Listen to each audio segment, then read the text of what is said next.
So today I wanted to look at doing the rear pads. So let's get the car up in the air and the wheels off. Okay, great. So now we've got the car up in the air nice and safely.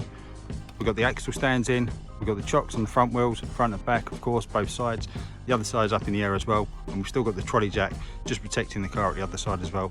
And obviously the wheels underneath too. And just the same as when we did the fronts the other week, I've got a dust sheet down, just so it's nicer for me to sit on, but also to collect any brake dust that's going to fall off.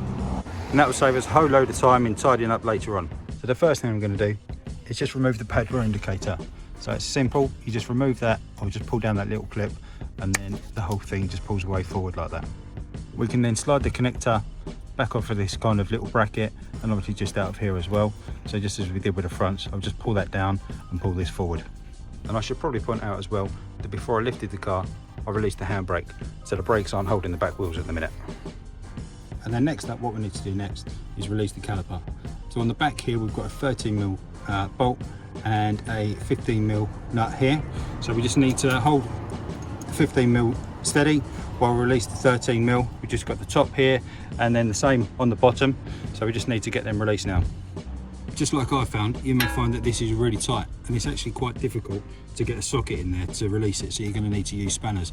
But if yours is really tight and you can't actually turn it initially, just try getting the age-old trick of just using 2 spanners, just getting the first one on there and then the second one, just kind of extra leverage like that, and then you can obviously just turn it, crack the seal. And now I'll get my 15mm spanner on here as well, and then we should be able to loosen this off and then do the bottom one as well.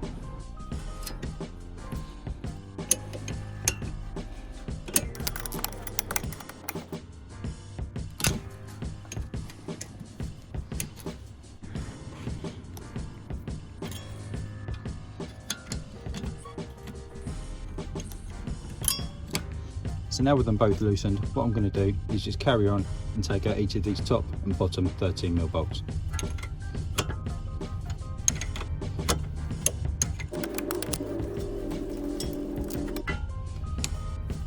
There's the first one.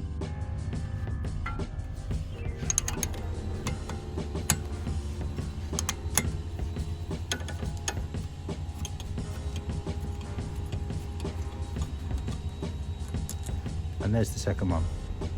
So with both of those removed, what we should be able to do now is just grab the caliper and kind of pull it away from the disc.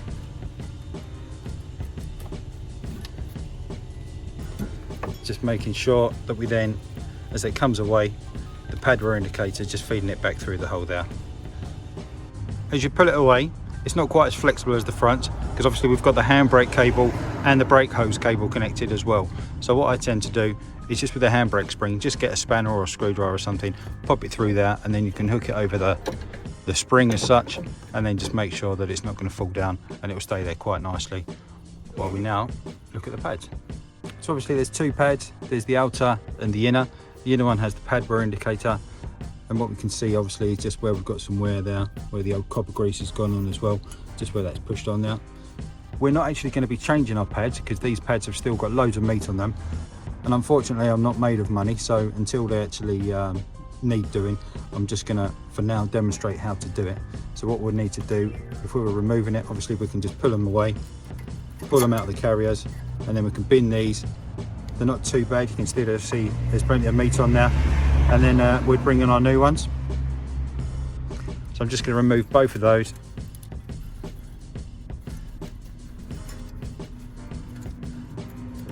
Just out the clips, there we go. So front and back, you can still see that there's loads of wear on them. And then if we were replacing our pads, what we should get is our metal clips supplied with the new pads as well. So we'll be able to take these, bin them, top and bottom, obviously throw them away. And now what we need to do is just give this a clean up in here. So what I'm going to do, just being conscious not to collide with the disc too much, is just get my wire brush and just go in here and just clean this surface out nicely.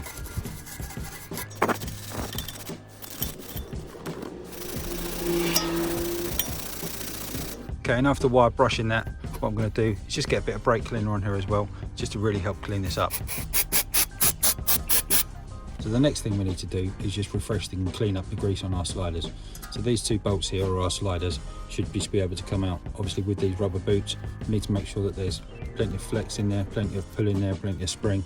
But what we can do is just release that rubber from over the top there, pull it back, clean it out, and what we're going to do is give this a wipe over, just put some fresh grease on there, and then we'll put it back in.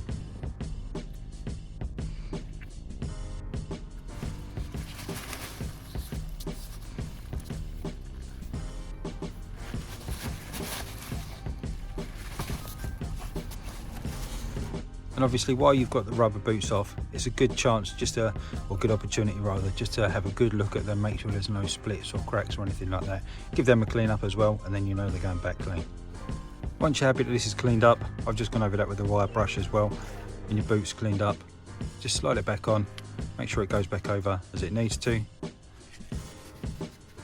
And then get your brake slider grease. So we've got some red rubber grease, as we can see here, obviously specifically for brake calipers.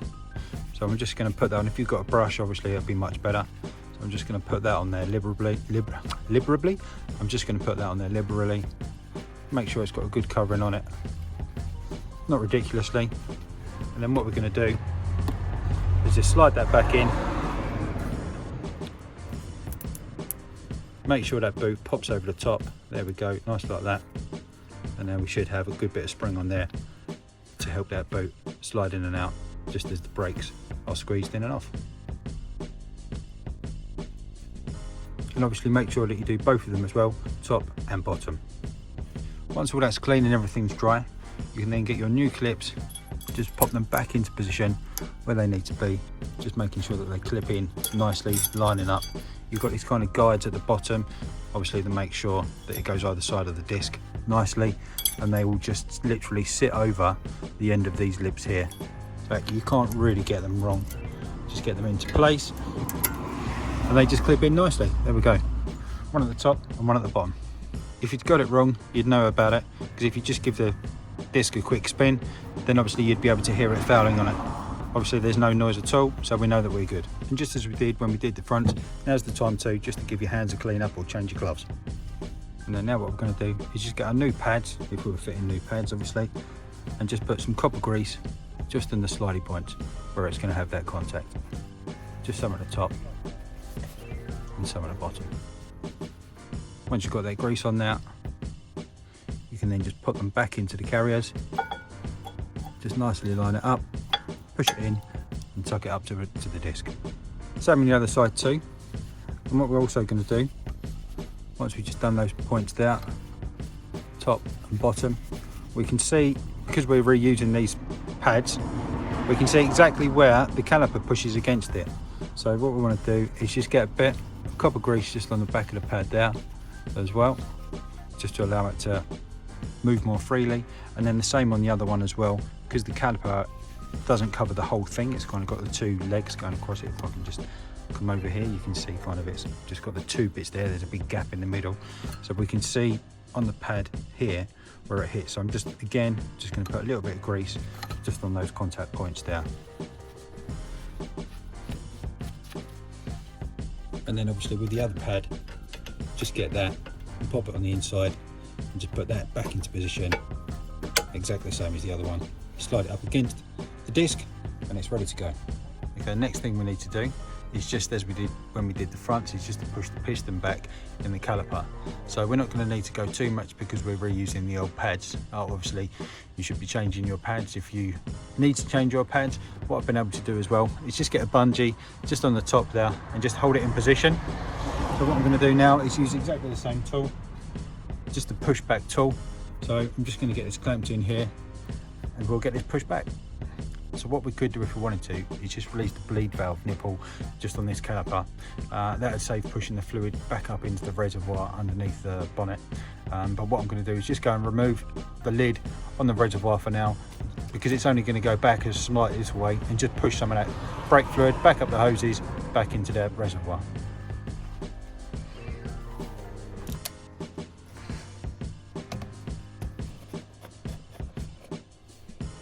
Okay, so with everything in place, the pushback tool in position, the lid off the reservoir underneath the bonnet, what I'm going to do now is just push this back a little way. And obviously what you should do, same as we did when we did the fronts, when you wind it back all the way to the point where it stops or you feel resistance, that's when you know it's all the way back. I'm not going to push mine all the way back for today because I'm going to reuse my old pads, but for you, that's what you should be doing. So just slowly turning, winding it back, and you can see it slowly going back. So once that piston's pushed back into place on the caliper, what we can do is just release it off of the bungee rope, and then we can bring it back down, put our pad wear indicator through the middle of the caliper, ready to go. Obviously our sliders are going to be slightly further out now because because we've serviced them, so just make sure that you're not going to foul them, and then just put the caliper back into position where it needs to go. Then we can get our bolts, just line them up, offer that one back into place so it's held in. Just going to get the other one as well, get that into position just underneath here.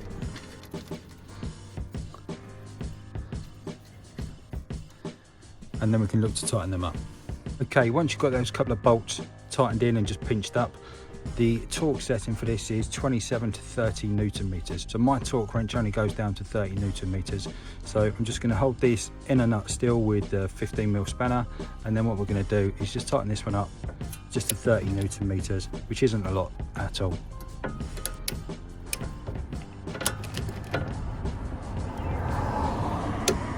There we go. Same for top and bottom. Then once that's all tightened up, get your pad wear indicator, just slide it back onto the bracket here, and then obviously get your plug and pop that back into position so it clicks over nicely.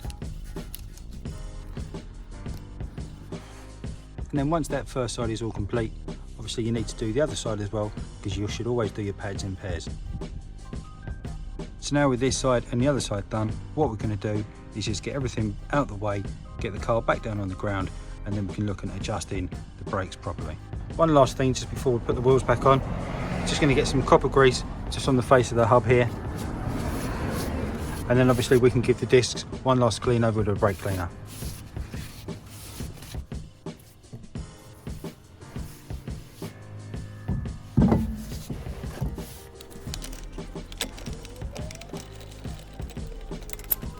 Okay, great. So with the wheels now back on, the nuts just pinched up, finger tight, let's get the car back on the ground. So we've got the lid back on the brake fluid reservoir now. So now with it down on the ground, let's just get these wheels torqued up.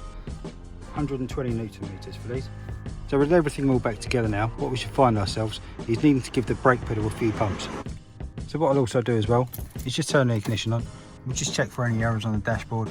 I don't think we should see any. Right front door open, as we always see normally. Just shut that. There we go, all those errors cleared. And we'll just have a feel of the brake pedal now. I'm expecting it's going to be soft and sloppy, which it is, straight to the floor. So we'll just give it a couple of pumps. Straight away it gets a lot harder. What I'll do now is just start the engine. Give it another couple of pumps. That's lovely and firm now.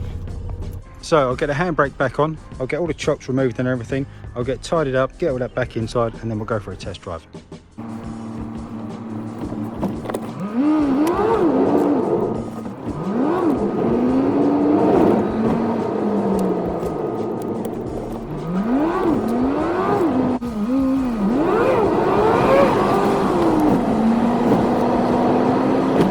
Okay, so we're back from the test drive and everything's perfect.